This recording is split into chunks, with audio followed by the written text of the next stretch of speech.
hope and dread are emerging today from the ruins of Mariupol. And that's the destroyed steel plant there. That is the city's last stand of resistance. These are some new images we are receiving of Russia absolutely pulverizing the steel plant complex. Mariupol's mayor says he has lost contact now with the last of the defenders as Russian forces have ramped up their bombardment from land, sea, and air. Hundreds of civilians are believed to still be trapped there, including 30 children. CNN's Scott McLean is covering all the latest developments. He's joining us from Lviv, Ukraine. Scott, first, what all are you learning about the fighting right now at that steel plant in Mariupol? It is not looking good for any kind of evacuation efforts out of that steel plant. Anna, you mentioned those images, which are absolutely terrifying to look at, where you see that plant just getting smothered in smoke, suffocated in smoke, it seems.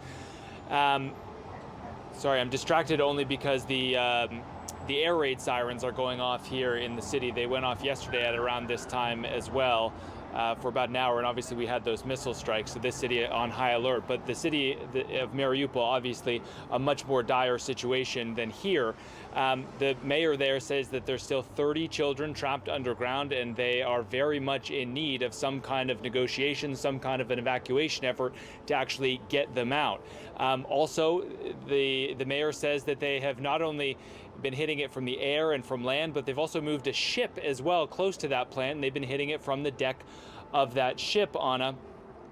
The Russians say that they have the plant surrounded on all sides, but they are not storming it specifically because they've gotten orders from President Putin not to do that. But what they do say that they're doing, Anna, is they are suppressing militants' attempts to take new firing positions. Again, all of this is not looking good for anyone who wants to get out of that area. And also keep in mind that 2 young women were killed earlier this week. So even though people are able to shelter deep underground under this plant, parts of it are caving in. We know that there's rubble in parts of it, and so there are no guarantees that anyone would survive.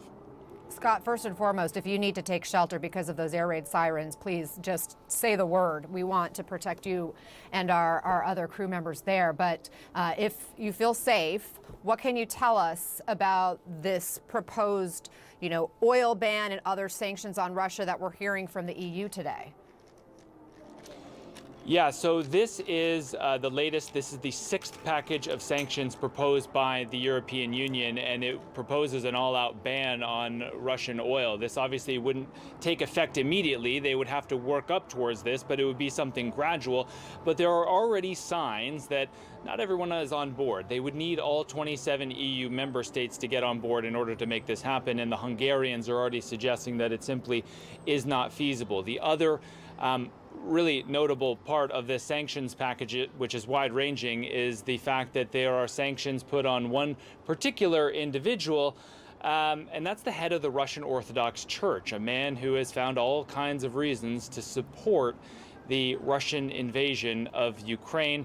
The Russians say that this is proof that these sanctions are out of touch with common sense, considering that the Russian Orthodox Church is constantly praying for the health and safety of people fleeing this war. They also said when it comes to oil that sanctions are a double-edged sword, and while this may be intended to hurt Russia, it may well also hurt European citizens, Anna.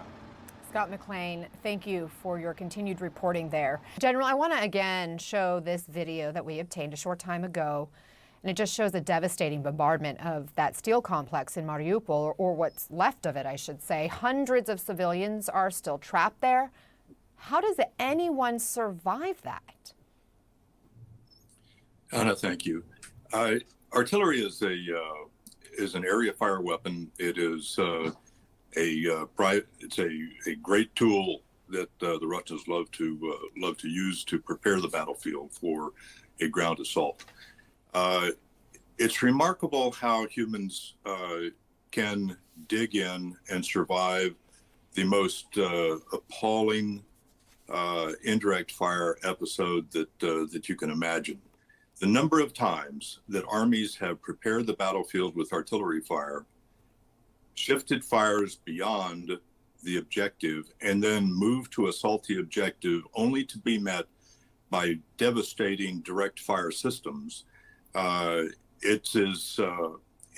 you just can't truly estimate the outcome based on knowing the defender is determined to survive and to return fire when the assault comes. So it may be devastating fires. It looks like it, but it may not achieve the effect that the Russians are after. Andrea, I want to ask you about a new approach the Biden administration is taking to try to put the squeeze on Russia. We've learned the president is asking Congress to make it easier for highly educated Russians to get work visas here in the U.S. The idea is this could cause what's referred to as a brain drain on Russia from critical fields like science, engineering, technology, and math. What do you make of this strategy? Will it be effective? Well, I think it's a really positive step. It not only helps the U.S. economy by drawing this top talent to the United States, but as you said, it serves as a brain drain, kind of luring away Russia's best and brightest. Brain drain has been a long-standing problem under President Putin. Many Russians, the best and brightest, have sought to leave Russia. That really only accelerated after Putin's invasion in Ukraine. I think something like 200,000 Russians have left since then. Many are the best and brightest. So it's a positive step, and I see it as one that's consistent with President Austin's description of U.S. strategy, which is to try to restrict and constrain Russia's capacity. By drawing those Russians out of the country into the United States, it will make it much harder for Russia to be able to innovate. And I would expect over the long term, in conjunction with things like the export controls on key sectors of the Russian economy, that it will make it much harder for Russia to continue to innovate, and it will fall behind in key sectors. So I think it's a long-term strategy, but one that can be effective. General, back to the battlefield. Ukraine's security service claims it has intercepted more communications, this time involving a Russian soldier and his friend. And this Russian soldier reportedly says Russia has lost more lives in Ukraine than in 4 years of fighting in Chechnya, and that even Russia's elite forces can't stand the pressure from Ukrainian defenders. Now, CNN has not been able to verify the authenticity of this recording, but it is consistent with other reporting about Russia's military struggles. If true, General, what does it tell you about the strength of Russia's fighters right now? And they're in a very, very difficult position right now. Units can only tolerate a certain number of casualties. And typically when you hit the 1/3 point where you take 30 to 33% casualties, units have a very difficult time operating. Simply as command and control is broken up, the web and the consistencies within the unit are broken up. The fact that you take casualties, you have to manage your casualties. So you take fighters offline to manage casualties. And then you have the morale of the unit, the moral component that the British, their phraseology. So right now, the command and control of the Russian army has a very, very serious problem. They have units that are combat ineffective. You have units that are looking around going, what are we doing here? They don't really know. They have not had the level of information that we give the youngest American soldier and Marine. Yeah. It's just this unit, this army, is not going to be able to reconstitute for a very long time. Major General Paul Eaton and Andrea Kendall-Taylor, thank you both so much for being here. I appreciate your expertise.